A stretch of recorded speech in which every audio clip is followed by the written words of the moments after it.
I'm Claudine Cohen, Managing Principal of Value 360 at Cohen Resnick.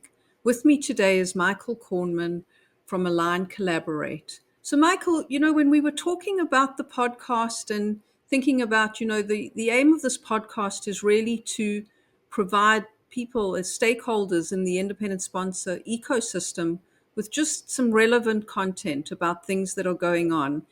And your history is interesting because prior to Align Collaborate and sitting in the capital provider seat, you yourself was an independent sponsor. Both you and Grant, right, were independent sponsors and successful as independent sponsors. So, when we just think about that, and just some of the things maybe that lessons learned, and when you think back now, given the position you're in, would love to just hear a little bit about your experience. Yeah, I thank you. Thanks for having me. And yeah, it's been really cool to be in this seat as a capital provider to this great ecosystem of investors. Providing equity is capital to independent sponsors is a little different than what I did before. I was an independent sponsor, and it's so interesting being in this seat from this vantage point. You get to see all these great investors and how they're doing. And there are definitely a few things I would have done differently had I known. When I was an independent sponsor, you only know what you know, right? And now I've gotten the privilege of seeing how this ecosystem of talented investors operates, and it's just a few things I would have done differently had I had the opportunity and the knowledge. So maybe you'll share some of those with us. I'm eager to hear and just think about how that might translate and help independent sponsors that are out there, trying to close their first, second, or third deal. Yeah, I mean, the first thing, and this is a shameless plug for Cohen Resnick, but it's true, is work with capital providers that are in the independent sponsor ecosystem. They understand the pacing and cadence of these deals. They understand the specific needs of independent sponsors related to diligence. And so, like the deals that were the toughest were the ones where I went outside of the independent sponsor network and worked with service providers that weren't as familiar with the model.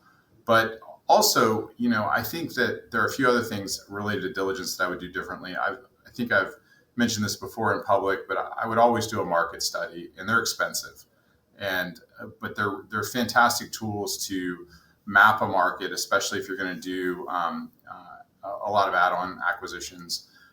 They're a fantastic tool to build alignment with the management team and understand kind of what the lay of the land, so you can build out your value creation plan.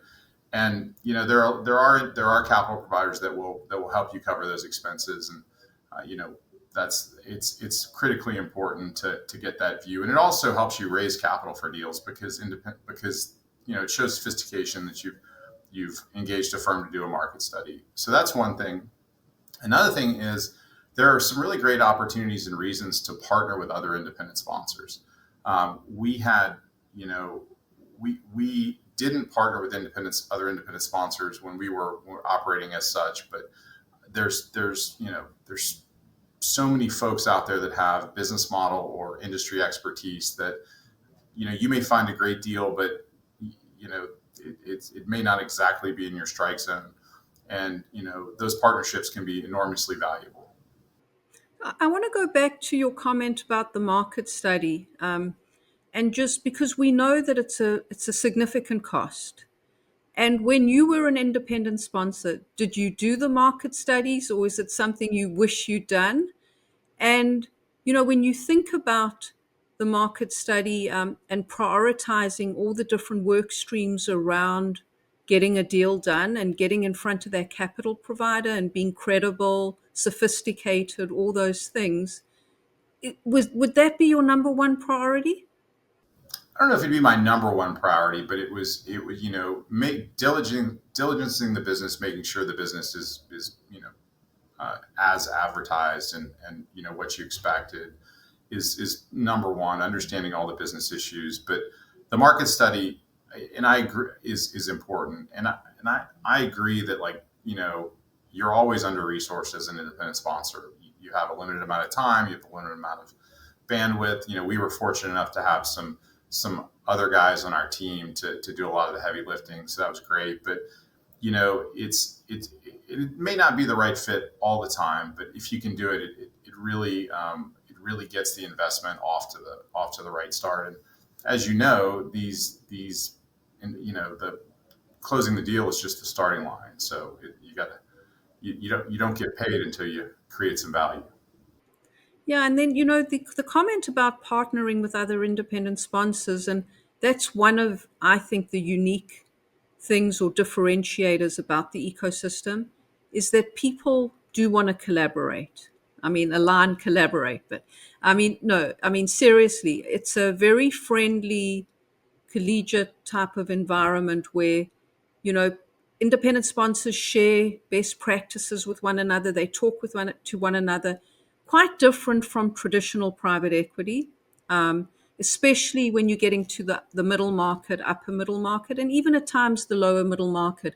And I think, you bring up something, really interesting because there are many independent sponsors out there that have the operating capabilities and not necessarily the private equity investing side of the house. And then there's also around industry.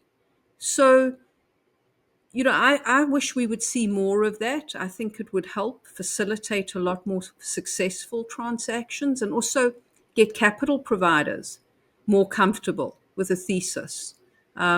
Would you say that you're seeing more and more of that now? Or again, it's one of those like kind of my wish list? No. I definitely see it occurring more frequently than it used to, and there's so many networking opportunities to build relationships with other independent sponsors. So that's it's definitely more common than it used to be in my view. Also it shows strength when you go out to capital providers. It's not required, but in certain cases it makes sense. And I think another thing that I was always we could have done a better job at was understanding what deals fit what capital providers. Capital providers, don't always do a great job of telling you what they're looking for. And so it's really good to get into case studies of deals that have gone well, deals that haven't gone well with them. Talk to them about what their war stories, and build your outreach list based on that. It helps you really tailor your outreach, and we talk about it and getting good no's, really understanding what capital providers are looking for, and so when we used to, you spend so much time with capital providers trying to make a good impression, but another way to do that is really understanding what their criteria are. And I mean, when you are an independent sponsor with limited resources, I'm not even talking about money to do a deal, but just resources to do heavy lifting, whether it's financial models, sourcing, putting together books and that, curating the capital provider list. I mean, what do you suggest? It's just about conversations, but it's the right kind of conversations. It's about really, sometimes capital providers are reticent to give you detail about what they're looking for because they want to keep the funnel very broad. But when you look at what they've done and you look at their portfolio and you talk to them about their portfolio, you really gain valuable insights about how they think. And so, we spend so much time, I don't know, building those relationships, getting into the specifics of those deals and deals they've done can be super valuable. So, Michael, as we close things out for today, do you have any last or final thoughts or words of wisdom for those independent sponsors that are out there? I think it's super important to set expectations up front with management teams when you're investing in a company. And I do wish, we had done that in a more programmatic and defined way. But, back to your comment about bandwidth and resources and timing, you only have so much. And so, it becomes easy to put that at the bottom of the list. But the independent sponsor model is, in my view, the best model out there, and I'm excited to continue in this seat at Align Collaborate. Great. Well, Michael, thank you for your time today. I've enjoyed the conversation, and look forward to having you again soon.